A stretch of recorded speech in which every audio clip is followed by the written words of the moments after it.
End killer तुम्हाला म्हटलं जातंय. मोठमोठे उमेदवार समोर उभे होते आणि त्यांचा तुम्ही आता त्यांना नेस्तनाबूत करून निवडून आलात. माझ्या विरुद्धमध्ये माजी खासदार हिना गावित होती, माजी मंत्री पद्माकर वडवी होते. पण जो जनतामध्ये आम्ही काम करतो आहे, आमच्या जास्ती करून आदिवासी समाज आहे, इंटिरियल भाग आहे. आझादीच्या 76 वर्षापासून आजपर्यंत विकास कामे झाले नाही. आणि या महाराष्ट्र राज्याचे लाडके मुख्यमंत्री शिंदे साहेबांनी जे काम केलं आहे आणि आम्ही कामावरून मतदान मागितलं की बाबा आम्हाला आमचे मुख्यमंत्री जे काम करत आहे त्या पद्धतीने आम्ही काम करू. आणि जे राहिलेले कामे आहे आमच्या भागातले आम्हाला सांगताना खेद आहे की जे केसी पाडवीला 35 वर्षे निवडून दिले, 2.5 वर्षे आदिवासी विकास मंत्री सुद्धा होता, त्यांनीही काय केलं नाही. जे हिना गावित खासदार 10 वर्षे होते त्यांनीही काय केलं नाही. पद्माकर वडवी होते त्यांनीही काय केलं नाही. आणि म्हणून आमच्या भागातले जे जनता आहे त्यांनी मोठा विश्वास ठेवला आणि मला निवडून दिला आहे. आदिवासी समाजाकरता आता काय काम करण्याची इच्छा आहे, काय तयारी केली किंवा काय असं योजना आखल्यात का?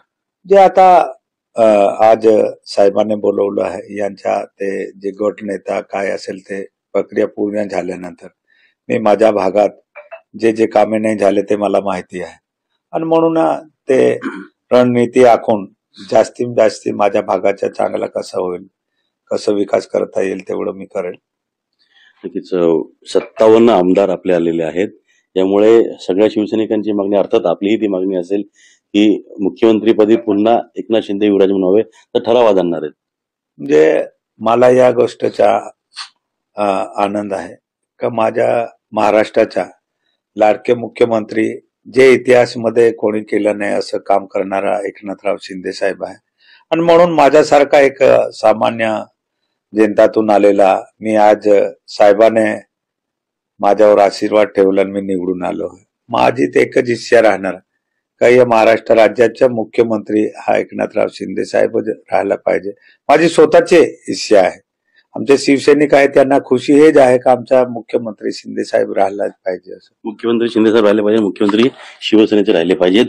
हे या सगळ्या हॉटेलमध्ये आमदारांना ठेवलेलं आहे. ही आमदार आमच्या पाडव्यांची रूम आहे. आणि आपण जर पाहिलं असेल की जेव्हा गुवाहाटीला गेले होते तेव्हा शहाजीबाऊ पाटील म्हटले होते की काय झाडी काय डोंगर, एक दृश्य होतं. तसंच विहंगम दृश्य जे आहे हे या सगळ्या आमदारांच्या इथून दाखवलं गेलेलं आहे. पण जर पाहिलं तर दाखवतो ना मी त्याकडे, हे समुद्र किनारा आहे मस्त इथे आणि बाजूला शाहरुख खानचा बंगला आहे. या बंगल्यातून म्हणजे इथून सगळं दृश्य जे आहे हे दृश्य या सगळ्या याच्यातलं आहे.